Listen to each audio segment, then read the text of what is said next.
Salam BSI, satu lidi mudah patah, sapu lidi tak mudah patah. Satukan kekuatan menuju sejahtera. Assalamualaikum warahmatullahi wabarakatuh. Alhamdulillah kita dipertemukan lagi di majelis online ini. Mudah-mudahan pertemuan ini mendapatkan keberkahan dari Allah Subhanahu wa Ta'ala. Pada kesempatan sebelumnya, saya sudah mengulas sedikit tentang budaya organisasi, budaya perusahaan koperasi BSI, yaitu SA, sinergi dan adil. Saat ini kita akan coba ulas sedikit tentang PU, profesional dan ukhuwah. Jadi 4, sapu. Insan baraya semuanya, kita tahu bahwa profesional itu sangat dituntut dalam suatu perusahaan untuk mencapai tujuan perusahaan itu sendiri. Karena dengan profesionalisme, segala urusan perusahaan akan konsisten dalam jalurnya untuk mencapai tujuan perusahaan itu sendiri. Secara sederhana, pengertian dari profesional itu merupakan suatu pandangan untuk selalu berpikir, berpendirian, bersikap, dan bekerja secara sungguh-sungguh. Artinya, profesional itu totalitas. Apa yang menjadi tanggung jawabnya dikerjakan secara serius, secara sungguh-sungguh. Gimana kalau misalkan kita bekerja, kemudian juga punya aktivitas lain? Misal, seseorang bekerja di satu perusahaan A, tapi dia aktif juga di suatu organisasi, baik itu ormas, yayasan, atau organisasi lainnya. Tetap, itu akan atau maksudnya harus dilakukan secara sungguh-sungguh. Artinya, kita tidak boleh, oh maaf, pekerjaan ini kita belum kerjakan karena saya sibuk di sini, sibuk di situ. Itu tidak profesional. Seorang profesional, begitu komitmen memegang satu tanggung jawab, dia akan totalitas. Jadi, meskipun dia memegang beberapa organisasi, beberapa perusahaan, atau beberapa lembaga, keseluruhannya akan menjadi bagian kesibukannya. Apa artinya? Misalkan kita pegang 3 organisasi. Seluruh aktivitas, seluruh apa yang menjadi tanggung jawabnya, itu akan dilakukan sungguh-sungguh. Kesemuanya akan tercantum dalam perencanaannya dia sendiri. Kemudian akan tercantum dalam to-do list-nya. To-do list-nya yang bersangkutan. Tidak lagi memilah-memilih mana yang prioritas, mana yang tidak. Karena satu komitmen, itu profesional, totalitas. Jadi, ini sangatlah dituntut oleh sebuah perusahaan agar pencapaian tujuan akan cepat, kemudian efektif. Insan baraya dimanapun berada, Rasulullah pernah memberikan peringatan tentang profesional ini, yang berbunyi, Ida usnidal amru ila ghairi ahlihi pangtadiris sa'ah. Jika suatu pekerjaan diberikan kepada yang bukan ahlinya, tunggulah kehancuran. Artinya, selain tadi profesional totalitas, harus juga diberikan pada orang yang ahli. Karena bila diberikan pada orang yang bukan ahlinya, Rasul mengatakan tunggu kerusakannya, tunggu kehancurannya. Jadi, kita harus dalam bekerja harus memiliki kapasitas. Artinya bekerja harus sesuai dengan kapasitasnya. Bekerja harus sesuai dengan kemampuannya. Ini pun diajarkan dalam Al-Quran, surat Al-An'am 135, Az-Zumar 39, juga surah Al-Hud 93. Ayat-ayat Al-Quran tadi menjelaskan bahwa kita bekerja harus sesuai dengan kemampuan dan kapasitas. Tapi bagaimana? Kan kemampuan orang itu bisa berubah gitu kan ya. Artinya suatu perusahaan untuk memenuhi ajaran Islam ini, ajaran Al-Quran ini, si perusahaan bisa ada 2 alternatif.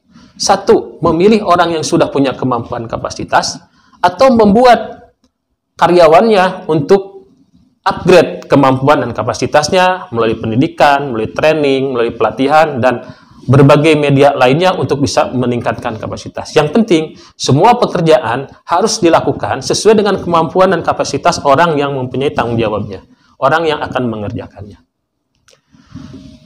Selain harus sesuai dengan kemampuan dan kapasitas, pekerjaan pun harus menghasilkan hasil yang terbaik. Itu pun diajarkan dalam surat Al-Quran surat Al-Mulk ayat 2. Kemudian harus sesuai dengan keahliannya. Itu tercantum dalam Al-Quran Al-Isra ayat 84. Jadi begitu banyak ajaran-ajaran dalam Al-Quran maupun peringatan dari Rasulullah tadi bahwa kita bekerja harus totalitas. Harus sesuai dengan kemampuan dan kapasitas. Kemudian harus menghasilkan yang terbaik. Insan baraya semua, itu yang saya sampaikan tentang profesionalisme atau tentang budaya perusahaan profesional. Berikutnya, coba saya ulas sedikit tentang ukhuwah. Ya, jadi kita sudah SAP tadi ya, sinergi, adil, profesional, dan sekarang adalah ukhuwah.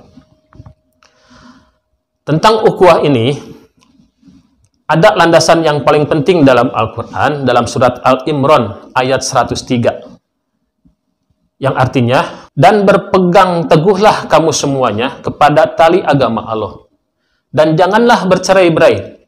Dan ingatlah akan nikmat Allah kepadamu ketika kamu dahulu masa jahiliyah bermusuh-musuhan. Maka Allah mempersatukan hatimu, lalu menjadilah kamu dari nikmat Allah orang-orang yang bersaudara. Artinya, ukhuwah ini adalah persatuan dan kesatuan dalam kebenaran. Karena tadi disebutkan bahwa berpegang teguhlah kamu semuanya pada tali agama. Jadi, ini ukhuwah ini merupakan satu persatuan. Ukhuwah ini merupakan persatuan dan kesatuan dalam hal kebenaran, dalam hal patuh terhadap ajaran-ajarannya, ajaran Allah Subhanahu wa Ta'ala. Itu adalah ukhuwah. Saya teringat Kiai Haji Said dalam suatu acara bahwa dalam membina ukhuwah ini, akhlak yang harus kita munculkan ada 3. 1, husnul mu'asyarah. 2, husnul mu'amalah. Dan 3, husnul musyarakah. Apa itu? Husnul artinya adalah satu kebaikan atau suatu hal yang baik. Mu'asyarah adalah pergaulan. Artinya hubungan kita, misalkan orang tua dengan anak, istri dengan suami, atasan dengan bawahan, si kaya dan si miskin, itu suatu pergaulan harus dengan baik. Namanya husnul mu'asyarah. Dalam koperasi pun begitu. Anggota dengan pengurus, juga dengan pengawas, dengan dewan pengawas syariah, itu harus bergaul secara baik. Artinya husnul mu'asyarah. Yang kedua, husnul mu'amalah. Mu'amalah artinya interaksi atau transaksi dengan jujur. Nah, dengan interaksi, transaksi yang jujur akan mengeratkan persaudaraan, akan mengikat, akan satu kebersamaan yang luar biasa. Tidak ada lagi kezaliman, tidak ada lagi tidak sesuai dan hak kewajibannya. Itu adalah husnul mu'amalah. Dan terakhir, husnul musyarakah. Husnul musyarakah artinya syirkah, suatu kerjasama. Kalau dalam satu kerjasama itu harus win-win, saling menguntungkan. Tidak ada yang dirugikan, tidak ada yang untung sendiri, semuanya harus win-win. Ya. Jadi 3 akhlak ini yang akan membina persaudaraan, akan membina ukhuwah. Di Koperasi BSI pun demikian, harus membina ketiga akhlak ini supaya terjadi ukhuwah Islamiyah yang baik. Itu dalam kesempatan yang sedikit ini saya sampaikan atau saya sedikit mengulas tentang profesional dan ukhuwah. Tinggal kita 4 lagi di kesempatan kemudian kita akan bahas, yaitu lidi. Lillahi ta'ala, integritas, disiplin, dan inovasi. Insya Allah di kesempatan yang akan datang kami akan ulas sedikit tentang 4 hal berikutnya. Mohon maaf jika dalam penyampaian ini jauh dari sempurna, masih banyak kesalahan dari diri saya pribadi. Hal yang baik, hal yang benar itu dari Allah Subhanahu wa taala. Mudah-mudahan apa yang sampaikan itu mempunyai manfaat bagi insan baraya, dan mudah-mudahan ini menjadi pondasi bagi kemajuan koperasi BSI. Billahi taufiq wal hidayah. Wassalamualaikum warahmatullahi wabarakatuh.